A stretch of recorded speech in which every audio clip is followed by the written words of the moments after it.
নমস্কাৰ এই মুহূৰ্তত আহি পৰিছে ৰাজ্যখনৰ বাবে খন্দিয়াৰ কেইবাটাও গুৰুত্বপূৰ্ণ খবৰ অসমৰ লগতে ভাৰতৰ বিভিন্ন প্ৰান্তৰ পৰা খন্দিয়াৰ বহুকেইটা খবৰ একেলগে যুগুতোৱা হৈছে এই মুহূৰ্তত জনাই আছো এটা গুৰুত্বপূৰ্ণ খবৰ আজি ঘোষণা কৰা হৈছে এইচএছৰ ফলাফল উচ্চতৰ মাধ্যমিক চূড়ান্ত পৰীক্ষাৰ ফলাফল আজি পুৱা 9 বজাৰ লগে লগে ঘোষণা কৰা হৈছে আৰু ফলাফল ঘোষণা হোৱাৰ পিছতে এতিয়া এটা পৰিয়ালত কান্দোনৰ ৰোল উঠিছে ফলাফলৰ পূৰ্বেই হেৰাই গৈছে এটা প্ৰতিভা কান্দোনত ভাগি পৰিছে পিতৃ মাতৃ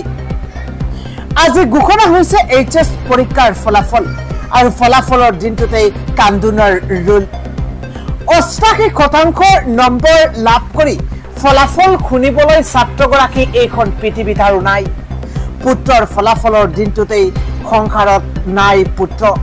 ফলাফল লাভ কৰি কান্দি উঠিছে পিতৃ মাতৃ নগাঁও কটীয়াতলী নিবাসী নাৰায়ণ সৰকাৰ আৰু অনুপমা সৰকাৰৰ ঘৰত এতিয়া কান্দোনৰ ৰোল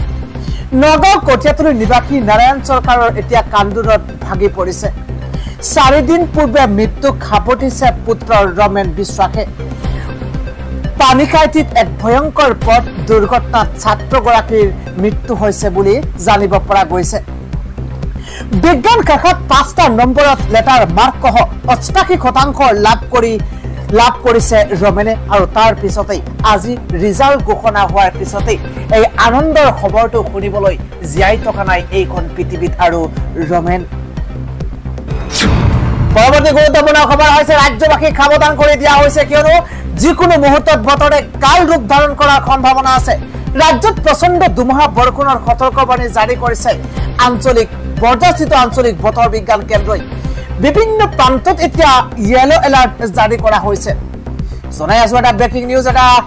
ডাঙৰ খবৰ কিয়নো প্ৰতি ঘণ্টাত 40 কিলোমিটাৰ গতিবেগেৰে আহিব কাল দুমহা 10 মে পৰ্যন্ত ৰাজ্যৰ বিভিন্ন প্ৰান্তত প্ৰচণ্ড দুমহা বৰষুণ শিলাবৃষ্টি হোৱাৰ পূৰ্ণ সম্ভাৱনা আছে মুখলধাৰ বৰষুণৰ লগতে বিভিন্ন প্ৰান্তত হ'ব শিলাবৃষ্টি ধুমুহা বজ্ৰপাত অসমৰ লগতে উত্তৰ পূবত হ'ব দুমহা বৰষুণ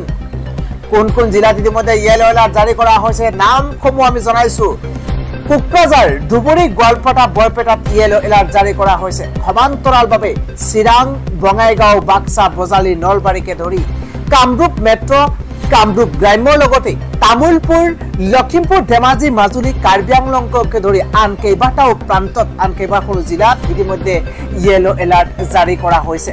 বৰ্তমানে বতৰে কাল ৰূপ ধাৰণ কৰিছে উত্তৰ পূৰ্বাঞ্চলৰ বিভিন্ন প্ৰান্তত আকাশ ঘাইকৈ ডাঙৰীয়া হৈ বিভিন্ন প্ৰান্তত এতিয়া কিনকিনিয়াৰ পৰা ধাৰাসাৰ বৰষুণ দিয়াৰ আৰম্ভ কৰিছে পৰৱৰ্তী খবৰটো হৈছে উচ্চতৰ মাধ্যমিক শিক্ষান্ত পৰীক্ষাৰ ফলাফল ঘোষণা হৈছে এবাৰ কলা শাখাত 89.18 বিজ্ঞানত 89.88 আৰু বাণিজ্যত 87.80% উত্তীৰ্ণ হৈছে জনাই আছো এই মুহূৰ্তত এটা গুৰুত্বপূৰ্ণ খবৰ অসম উচ্চতৰ মাধ্যমিক শিক্ষা সংসদে আজি ঘোষণা কৰিছে পৰীক্ষাৰ ফলাফল আৰু সেই ফলাফল অনুসৰি এবাৰ কলা শাখাত উত্তীৰ্ণৰ হাৰ হৈছে 89.18% বিজ্ঞান শাখাত 89.88% আৰু বাণিজ্য শাখাত 87.80% উত্তীৰ্ণৰ হাৰ এবাৰ উচ্চতৰ মাধ্যমিক শিক্ষান্ত পৰীক্ষাত নাই কোনো স্থান প্ৰাপ্তৰ ব্যৱস্থা ফলাফল অনুসৰি কলা শাখাত মুঠ 40,499 গৰাকী শিক্ষাৰ্থীয়ে প্ৰথম বিভাগত উত্তীৰ্ণ হোৱাৰ বিপৰীতে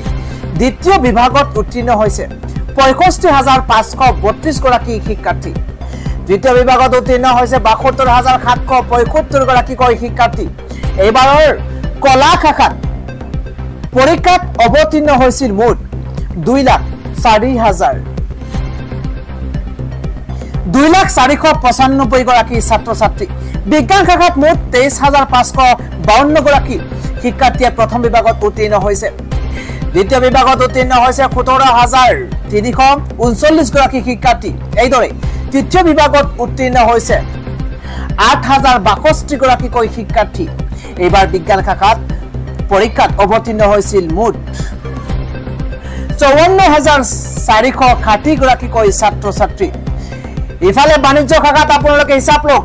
বাণিজ্য শাখাত মুঠ 5,915 গৰাকী শিক্ষাৰ্থীয়ে প্ৰথম বিভাগত উত্তীৰ্ণ হৈছে দ্বিতীয় বিভাগত বাণিজ্য শাখাৰ দ্বিতীয় বিভাগত 6,000 87 গৰাকী শিক্ষাৰ্থী উত্তীৰ্ণ হৈছে তৃতীয় বিভাগত উত্তীৰ্ণ হৈছে 3194 গৰাকী শিক্ষাৰ্থী এবাৰ বাণিজ্য শাখাত পৰীক্ষাত অৱতীৰ্ণ হৈছিল মুঠ 17307 গৰাকীকৈ ছাত্ৰ ছাত্ৰী উল্লেখযোগ্য যে এবাৰ উচ্চতৰ মাধ্যমিক শিক্ষান্ত পৰীক্ষাৰ ফলাফল পূৰ্বৰ তুলনাত বহু উন্নত দেখা গৈছে যোৱা 2023 বৰ্ষত কলা শাখাত 70.12% ছাত্ৰ ছাত্ৰী উত্তীৰ্ণ হৈছিল এইবাৰ কলা শাখাত উত্তীৰ্ণৰ হাৰ হৈছে 89.18% যোৱা বৰ্ষত বিজ্ঞান শাখাত উত্তীৰ্ণ হৈছিল 84.96% ছাত্ৰ ছাত্ৰী এইবাৰ বিজ্ঞান শাখাত 89.88% উত্তীৰ্ণ হৈছে সেইদৰে 2023 বৰ্ষত বাণিজ্য শাখাত উত্তীৰ্ণ হৈছিল 79.57% ছাত্ৰ ছাত্ৰী কিন্তু এইবাৰ বাণিজ্য শাখাত উত্তীৰ্ণৰ হাৰ হৈছে 87.80% আন এটা খবৰ ভাৰতত কমিছে হিন্দুৰ জনসংখ্যা বাঢ়িছে মুছলমানৰ সংখ্যা প্ৰধানমন্ত্ৰীৰ অৰ্থনৈতিক উপদেষ্টা পৰিষদৰ এক অধ্যয়নত প্ৰকাশ পাইছে যে ভাৰতত 65 বছৰত হিন্দুৰ জনসংখ্যা হ্ৰাস পাইছে দেশৰ সংখ্যা গৰিষ্ঠ ধৰ্ম হিচাপে পৰিগণিত হিন্দুসকলৰ জনসংখ্যা 1950 চনৰ পৰা 2015 চনৰ ভিতৰত 7.8% হ্ৰাস পাইছে আনহাতে বহু চুবুৰীয়া দেশত সংখ্যাগৰিষ্ঠ সম্প্ৰদায়ৰ জনসংখ্যা প্ৰচণ্ডভাৱে বৃদ্ধি পাইছে 1950 চনৰ পৰা 2015 চনক সামৰি চলোৱা অধ্যয়নত দেখা গৈছে যে ভাৰতত সংখ্যাগৰিষ্ঠ হিন্দু ধৰ্মাৱলম্বী লোকৰ সংখ্যা এইদৰে হ্ৰাস পোৱাৰ বিপৰীতে মুছলমান লোকৰ সংখ্যা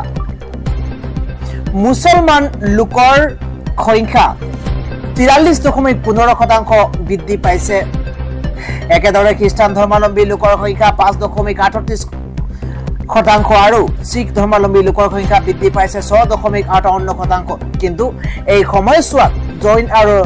পাৰ্চীৰ সংখ্যা কমিছে বৌদ্ধ ধৰ্মাৱলম্বীসকলৰ মাজত সামান্য বৃদ্ধি পোৱা দেখা গৈছে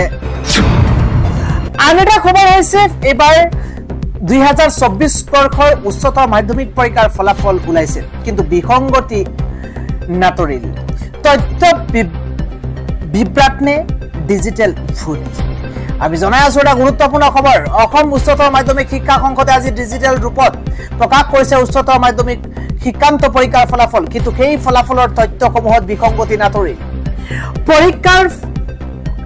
ফলাফলত তিনিটা শাখাৰ কোনটো শাখাত কিমান শতাংশ ছাত্ৰ ছাত্ৰী উত্তীৰ্ণ হ'ল তাৰ সঠিক তথ্য দিয়াটো ব্যৰ্থ হ'ল সংসদ পৰীক্ষাত জিলা অনুসৰি উত্তীৰ্ণ হাৰৰ যিখন তালিকা সংসদে প্ৰস্তুত কৰিছে তাত কলা শাখাত পৰীক্ষাত অৱতীৰ্ণ হোৱা ছাত্ৰ ছাত্ৰীৰ সংখ্যা উল্লেখ আছে যে 2,04,95 গৰাকী সংসদৰ ডিজিটেল সংস্কৰণৰ ফলাফলৰ 10 নম্বৰ পৃষ্ঠাত উল্লেখ কৰা এই তথ্য অনুসৰি কলা শাখাত উত্তীৰ্ণৰ হাৰ 89.18% ইয়াৰে 40,499 গৰাকীয়ে প্ৰথম স্থান 65,532 গৰাকীয়ে দ্বিতীয় স্থান লগতে 72,775 গৰাকীয়ে তৃতীয় স্থান লাভ কৰিছে মুঠ 1,78,806 গৰাকী উত্তীৰ্ণ হোৱা বুলি উল্লেখ কৰিছে